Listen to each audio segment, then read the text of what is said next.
Bonjour, je vais vous raconter une histoire de sorcière. Pas la sorcière que vous connaissez avec son nez crochu, son balai et ses verrues, mais une sorcière du Congo. Cette sorcière, c'est moi. Et mon histoire, c'est une histoire de courage, de force et de foi. Je suis née en République démocratique du Congo, dans une bonne famille, oui. Quand j'étais petite, mon père était agent dans une société de mines de diamants. On vivait dans une grande maison en Bujimaï, dans la province du Kasaï. J'allais à l'école et j'étais heureuse. Ma mère vient d'une famille pauvre. À cause de cela, la famille de mon père n'aimait pas ma mère. Puis un jour, mon père a perdu son travail. J'avais 6 ans. Il a dit à ma mère d'aller avec moi à Kinshasa avec ma sœur et mes 4 frères. Il a dit qu'ils viendront nous rejoindre pour trouver du travail. En réalité, sa famille lui avait demandé de se débarrasser de nous. Quand ma mère a compris, il était trop tard. Elle se retrouvait toute seule, loin de sa famille. Elle a dû vendre tout ce qu'elle avait pour nous faire manger. Elle avait changé. Elle avait tellement maigri. Ma mère a même fait venir notre grand-mère pour nous aider, mais nous avions toujours faim. Alors, ma mère a commencé à nous envoyer chez des amis. On faisait des kilomètres à pied pour aller chercher de la nourriture. C'est comme ça qu'un soir, je me suis retrouvée chez une dame qui m'avait donné à manger pour la famille. Mais elle était trop tard pour retourner. Elle m'a proposé de dormir chez elle et de repartir le lendemain matin. Durant la nuit, je parlais dans mon sommeil. Ça ne vous paraît pas très grave, n'est-ce pas? Mais cette amie a dit à ma mère que je parle aux démons. Et en même temps, ma mère et ma grand-mère sont allées demander des conseils chez des prophètes, ceux qui représentent Dieu. Elles cherchaient la cause de tout le malheur de notre famille. Le problème est qu'elle m'avait amené chez un faux prophète. Et il a été décidé que c'était moi la cause et que j'étais une sorcière. Les charlatans m'ont parlé pendant plus d'1 heure pour que j'accepte que je sois une sorcière. Il a crié sur moi sans arrêt. Ils m'ont fait boire 5 litres d'eau avec des herbes dégueulasses. Ils m'ont dit de vomir les viandes des gens que j'aurais mangées dans le monde des ténèbres. Imaginez-vous la scène, une enfant de 7 ans face à plusieurs adultes qui crient sans arrêt. On me tapait même dans le dos pour faire sortir cette viande. À un moment donné, j'avais peur et j'étais tellement fatiguée.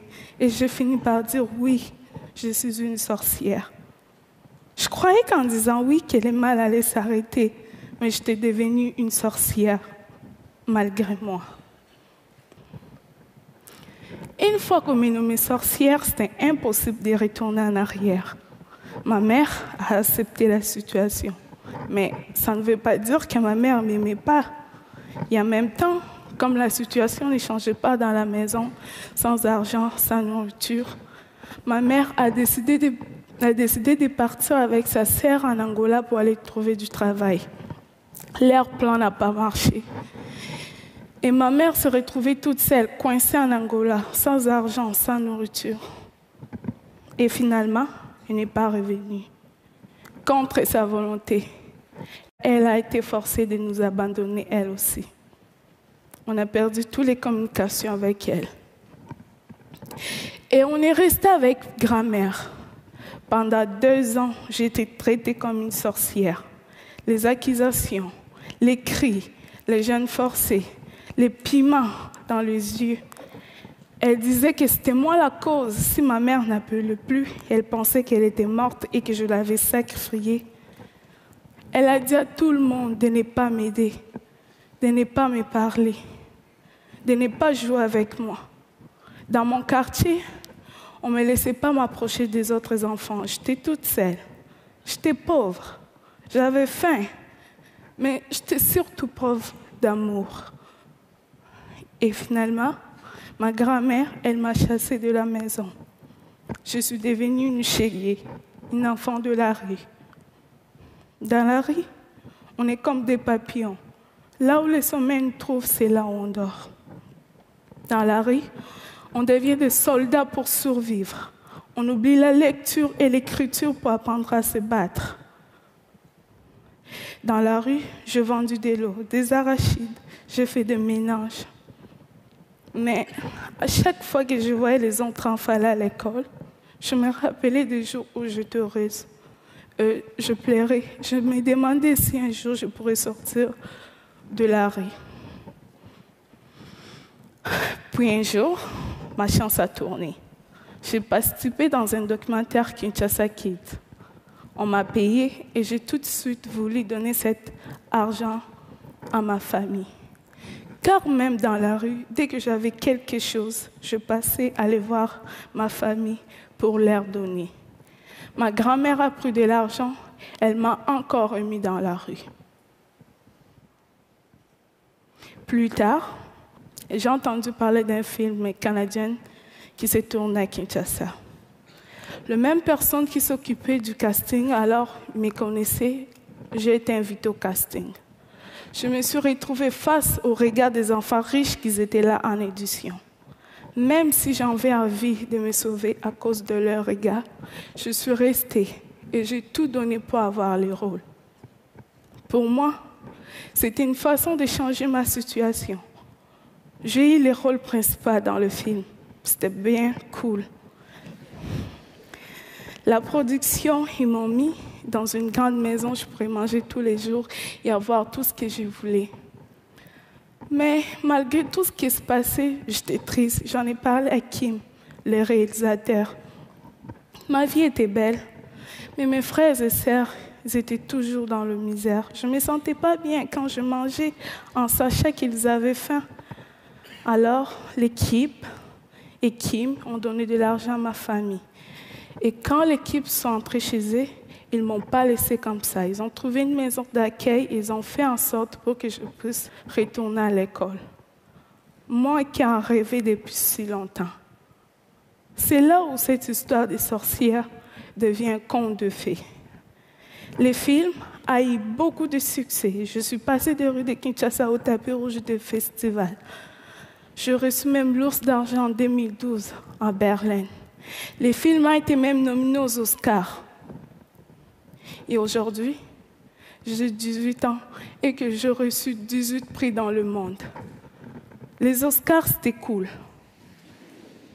Mais pour moi, les plus beaux jours de ma vie, c'est celui pour la première fois, après des années dans la rue, je suis retournée à l'école.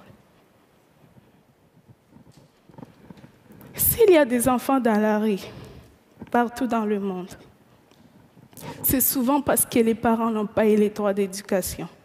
Comprenez-moi bien, le problème est profond. La pauvreté, c'est ce qui amène le manque d'éducation. Chez moi, envoyer les enfants à l'école, c'est un luxe. Mais sans éducation, on risque de se faire rencontrer n'importe quoi par les autres qui vous disent quoi faire et quoi penser. Ma mère n'était pas bête. C'est elle qui m'a appris comment pardonner et comment avoir confiance en soi-même. Mais elle s'est fait prendre dans un piège. Vous savez tous que l'éducation est importante. Mais comment se fait-il que l'éducation reste ici et que l'éducation n'est pas arrivée dans le village de ma mère avant ma naissance? C'est pas cool qu'aujourd'hui, avec tout ce qui existe de technologies et d'idées, que ça ne puisse pas se faire. L'ignorance produit des sorcières. L'ignorance peut tuer. Alors, pour chasser des sorcières, construisons des écoles. Moi, je m'en suis sortie. C'est parce que j'ai eu beaucoup de chance et de courage. Ce n'est pas le cas pour beaucoup d'enfants qui sont encore dans la rue. Ils attendent aussi que leurs rêves se réalisent. Alors, pour cela, il ne faut pas les oublier. J'ai eu aussi le courage de quitter Kinshasa à 17 ans.